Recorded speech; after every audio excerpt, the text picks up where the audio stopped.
I loved this game so much, I got KFC the other day because I couldn't stop thinking about it because of this game. I just want to preface this episode with that statement. So we're in Colonel Sanders' house, and it's a week later, but we're in Colonel Sanders' house, and we he just walked away. We just showed him our coleslaw.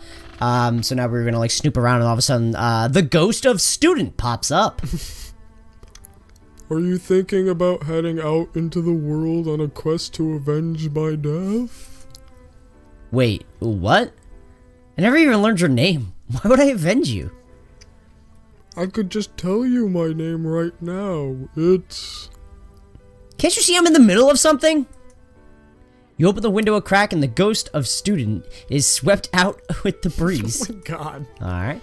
Tap on an item to discover more about the Colonel. Let's start with this picture. We'll go like left to right. This must be where he keeps the secret recipe. Oh, it's a safe. Oh, I see. It's a little dark for us on the TV.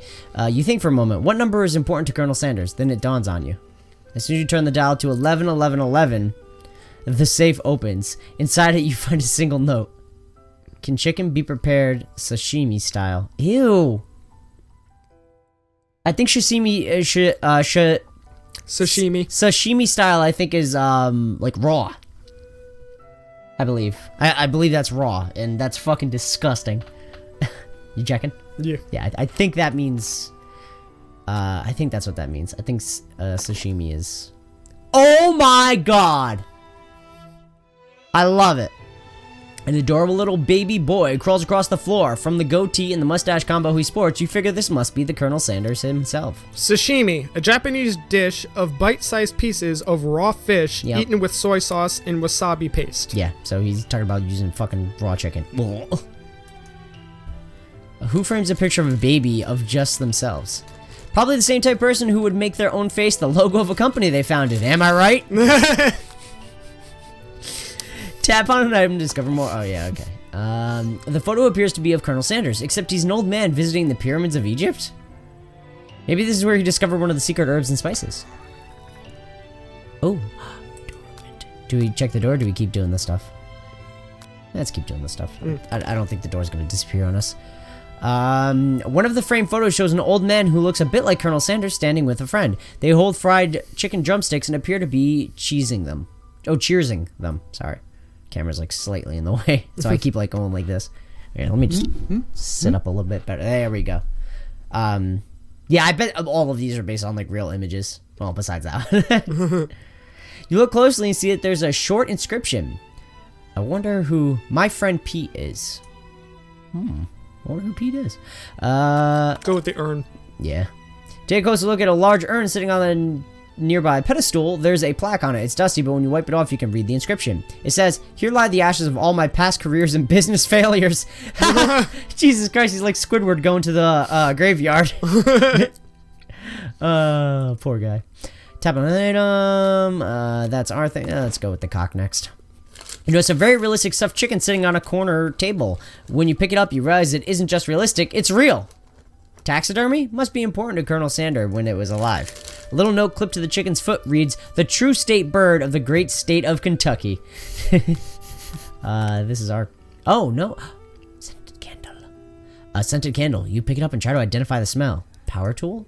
Freshly starched collar? Piece of wood floating in a lake? Summer of '69? No, it's one of the secret recipe ingredients. It's... Oh, a lock of silver hair is woven through the teeth of the comb. Upon further inspection, you realize that the hair there isn't just silvery in color. It's actually made of spun silver. Alright, let's see what he's got. You open the door to the Colonel Sanders' closet and find a row of his signature white suits hanging within. You take one off the hanger and try it on. The jacket is a bit big for you, but it's soft and comfortable. You give yourself a deep hug, breathing in his scent. They say that home is where the heart is. Is this what they mean? Before you can look any further, you hear Colonel Sanders returning. He has a new dish that he has been working on, and he wants you to taste it. You try it out casual until he asks you why you're wearing his jacket. I don't usually loan those out, but I must say, it does look good on you. Oh crap, the jacket! You forget to take it off. You decide now is your moment to make a big move. You tell him you're cold, you fess up and tell the truth. Truth. Truth? Sure. You confess. I think I'm developing feelings for you. I might be developing feelings for you too, but I am concerned. I can't let anything get in the way of my dreams. Overwhelmed, you take off the jacket and run for the door. But the thought of leaving Colonel in the midst of such an emotional breakthrough, gives you pause. You stop yourself. Colonel?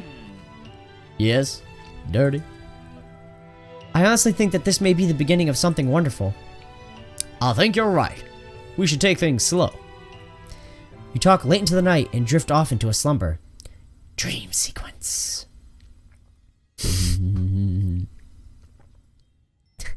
Jesus Christ. You awake to a beautiful morning in Colonel Sanders' hideaway. Did you make the right decision on how to respond to Colonel Sanders? Only time will truly tell. Today is the day that could change the rest of your life. You think about the new secret ingredient you just learned about, blank.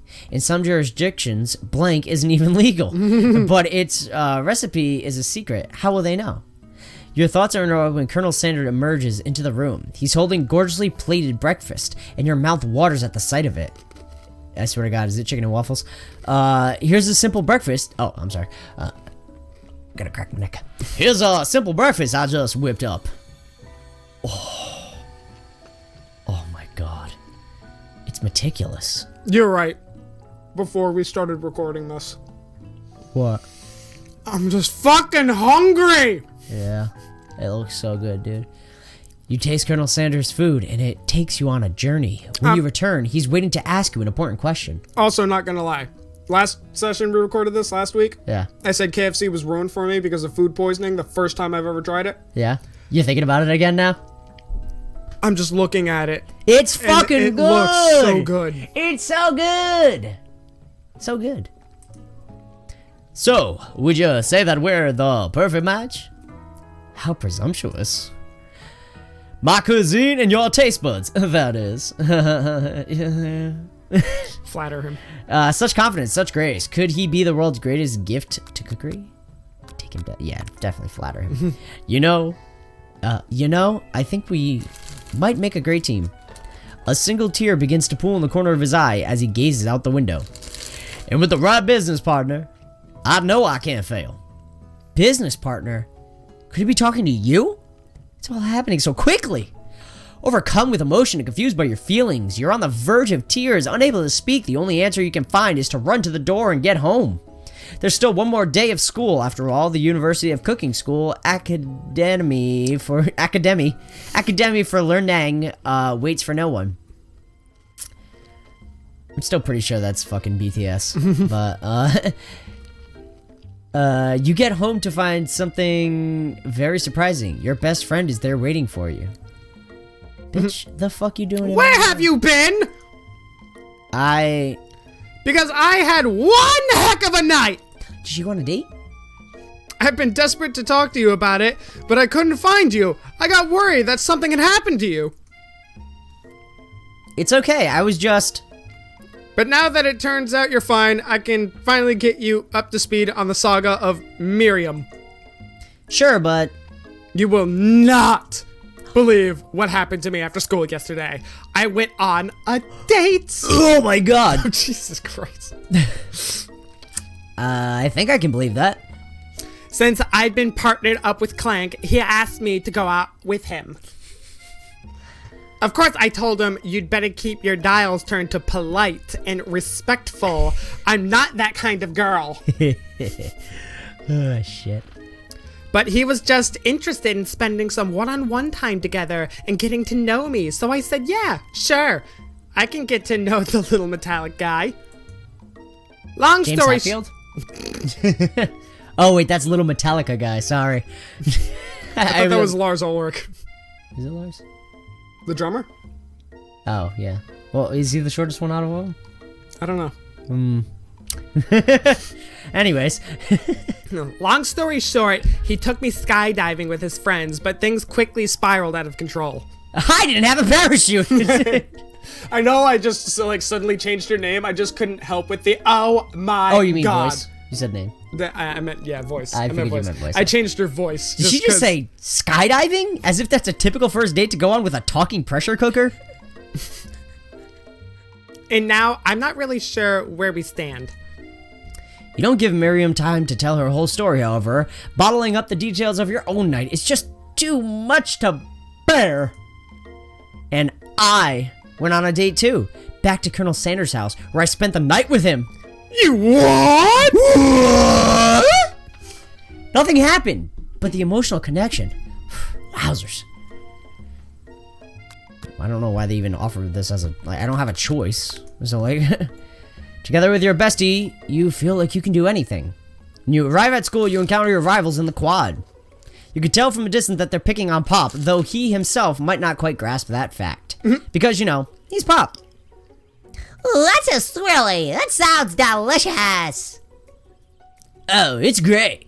I'll order you one up right away. I'll have my swirly with sprinkles, please. Sprinkles is a dog and a treat.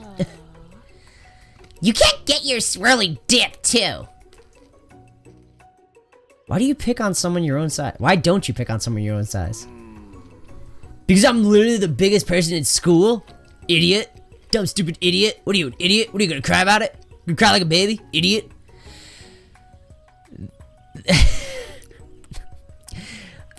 Sorry, my throat is like really dry. I need a sip. Those thighs! Those are the thighs that Colonel Sanders is thinking. Oh my god. What? Dude, she has big thighs and big breasts. Chicken. Chicken thighs. Chicken breasts. Holy fucking shit. That has to be the reason, right? That has to be the reason. Holy shit. Wow. That has to. There's no way that's not, like, the reasoning behind it. There is that horse that Colonel Sanders rides to school, but who would dare pick on such a gentle and beautiful creature? You got some nerve, Dirty, suggesting I pick on a defenseless horse. Now you're twisting my words, and I won't have it. You clench your fists, but the injury from yesterday's mixer accident makes you wince in pain. Doesn't look like you can go on cooking like that. Might as well just give up. I'll never give up. Ever! Colonel Sanders arrives just as it appears things are close to boiling over. A naturally intuitive person, he senses that something has been going on. Is everyone excited for the final day of school? Dirty, how's your hand feeling?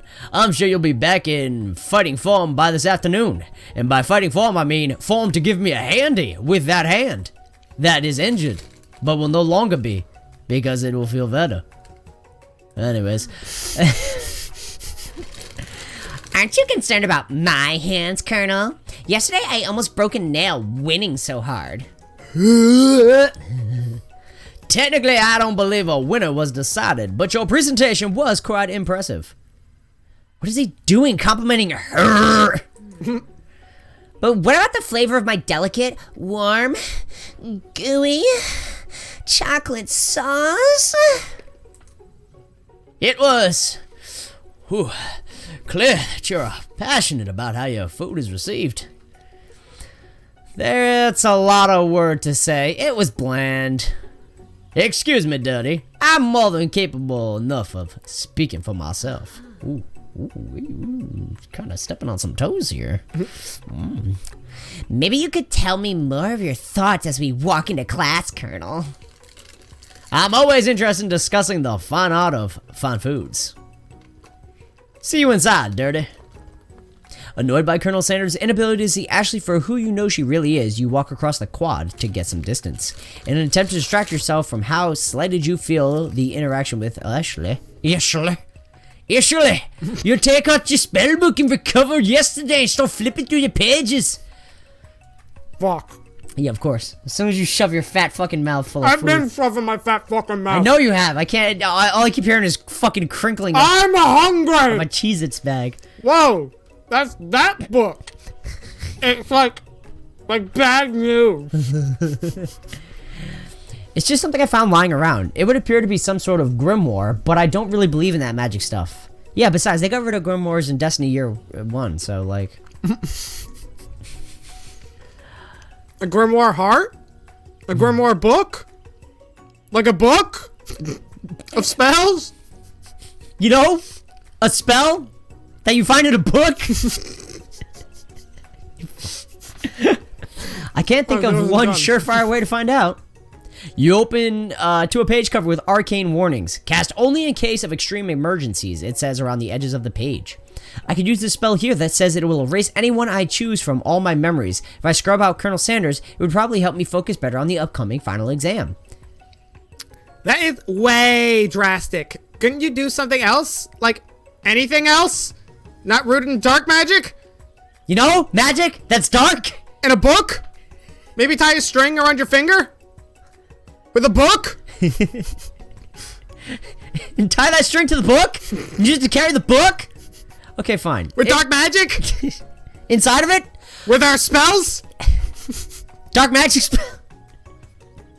Okay, fine. It is drastic. But desperate times call for desperate measures. With a book? You've got a memory erasing spell sitting right in front of you. And a pretty good excuse to try it out. Absolutely not. I'm not doing that. No. No, I'm here to fuck.